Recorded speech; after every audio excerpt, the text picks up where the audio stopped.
ഇന്ന് തന്നെ ഡൗൺലോഡ് ചെയ്യൂ. കാണൂ നിങ്ങളുടെ ഫേവറേറ്റ് ഷോസ്. അതെ, എന്നെ വെറുതെ വിഡ്ഢിയാക്കരുത്. എല്ലാം എനിക്ക് മനസ്സിലായി.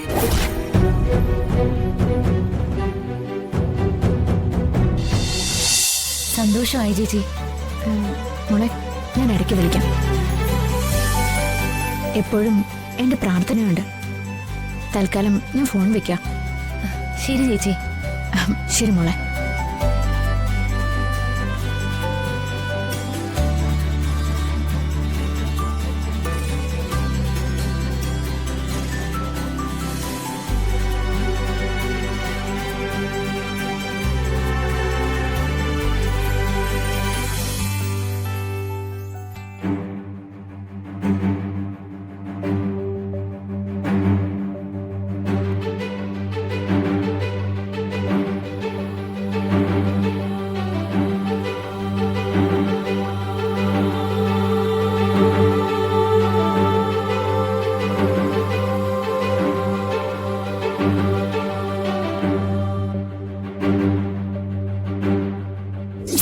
മാന്യമായിട്ട് തൊഴിലെടുത്ത് ജീവിക്കാൻ പോലും അനുവദിക്കാത്ത നിങ്ങളാണോ ഒരു അച്ഛൻ?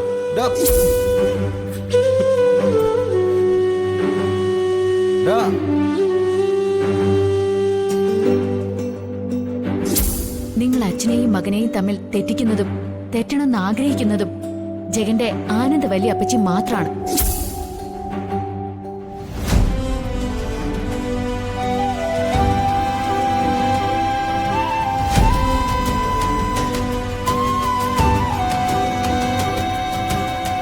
എന്താ ഒരു വിഷമം? ഞാനിന്ന് ജഗനെയും വന്ദനയും കണ്ടിരുന്നു. എന്തെങ്കിലും കൂലിപ്പണിയെടുത്ത് ജീവിക്കാൻ സമ്മതിക്കില്ല എന്നവൻ ചോദിച്ചപ്പോ അവന്റെ കണ്ണുകളിൽ നിന്നും പൊടിഞ്ഞത് കണ്ണീരായിരുന്നില്ല, ചോരയായിരുന്നു. എന്റെ സമ്മതം കൂടാതെ വന്ദനയെ താലി കെട്ടി കൊണ്ടുവന്നതിൽ എനിക്ക് എതിർപ്പുണ്ട്. പക്ഷെ അവനെ പണിയെടുത്ത് ജീവിക്കാൻ സമ്മതിക്കാതെ ദ്രോഹിക്കാൻ മാത്രം അത്ര വൈരാഗ്യമൊന്നും വളർന്നിട്ടില്ല. എടി, ജഗൻ ഇപ്പോഴും എന്റെ ചോരയിൽ പിറന്ന പിഞ്ചു കുഞ്ഞല്ലേ എനിക്ക്. എങ്ങനെയൊക്കെ ആയാലും അവൻ പട്ടിണി കിടക്കാതെ ജീവിക്കണമെന്നല്ലേ ഒരച്ഛനായ ഞാൻ തീരുമാനിക്കൂ. സുമേ, നിനക്കറിയോ, വർക്ക്ഷോപ്പിൽ പണി നഷ്ടപ്പെടുത്തിയത് ഞാനാണെന്ന് അവൻ കരുതുന്നത്. കടകളിലൊന്നും ജോലി കൊടുക്കാതെ പറഞ്ഞു വിടുന്നതും എന്റെ സമ്മർദ്ദം മൂലമാണെന്ന് അവൻ വിശ്വസിക്കുന്നു. മനസ്സാ വാച കർമ്മണ, ഞാൻ അറിയാത്ത കാര്യങ്ങളാണ് ഇതൊക്കെ.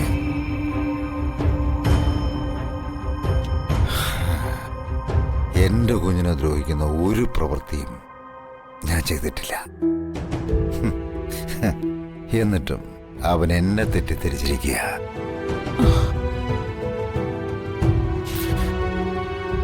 എല്ലാം ചെയ്തതും ചെയ്യിച്ചതും ആനന്ദവല്ലി ചേച്ചിയാണെന്ന സത്യം വന്ദന എന്നോട് പറഞ്ഞു. അത് ഞാൻ ഇവളോട് എങ്ങനെ പറയും?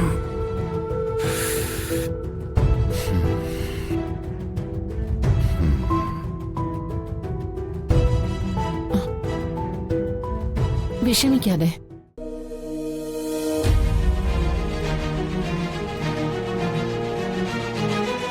കർണാര, എന്താടാ വന്നിരുന്ന് പട്ടിയെ പോലെ മോങ്ങുന്നത്?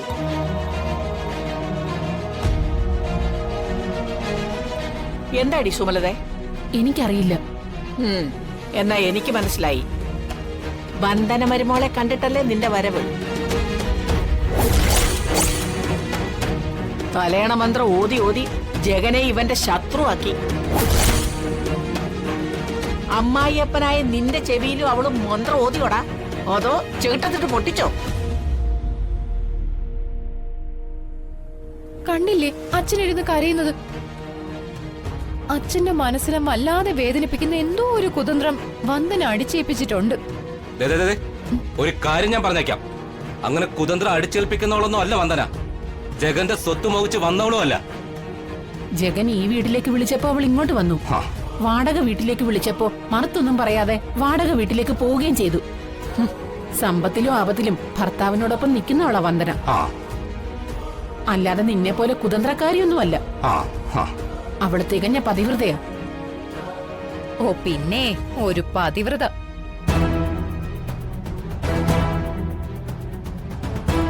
അപ്പച്ചി കേട്ടില്ലേ?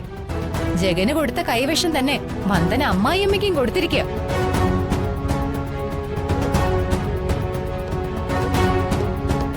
അഴിഞ്ഞാട്ടക്കാരിക്ക് കൊടുത്ത സർട്ടിഫിക്കറ്റ് കേട്ടില്ലേ? പതിവ്രത.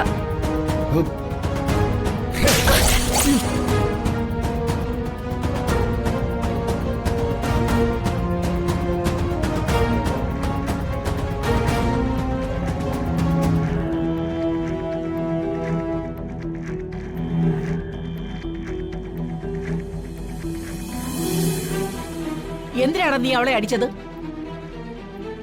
ആ തല്ല എന്റെ മുഖത്താണോ കൊണ്ടത്? അങ്ങനെ ചേച്ചിക്ക് തോന്നിയോ? ആ, അനുഭവപ്പെട്ടു. എന്നാ അത് തന്നെയാ ഞാൻ ഉദ്ദേശിച്ചത്.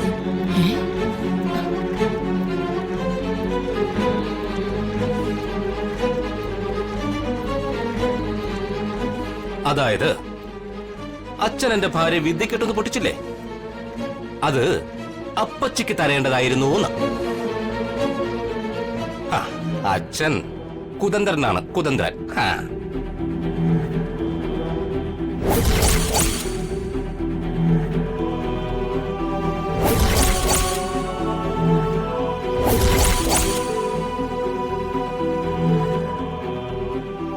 എനിക്കൊന്നറിയണം.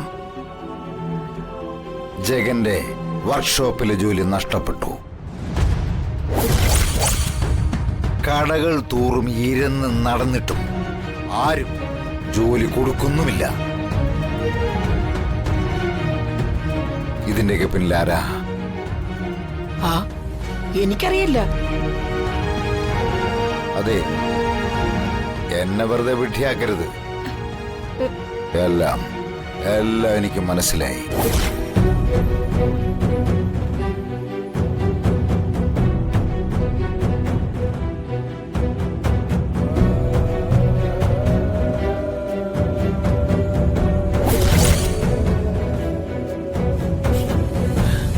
വന്ദനമ്മേ, നോക്കിയേ, നമ്മൾ ഫ്രണ്ട് ഡോറ് പൂട്ടിയിട്ടല്ലേ പോയത്?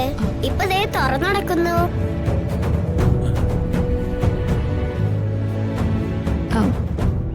ജഗൻ വാതിൽ പൂട്ടിയിട്ടല്ലേ ഇറങ്ങിയത്?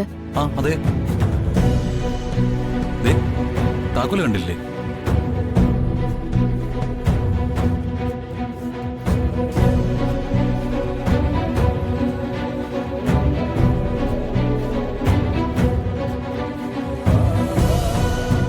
മാനത്തെ കൊട്ടാ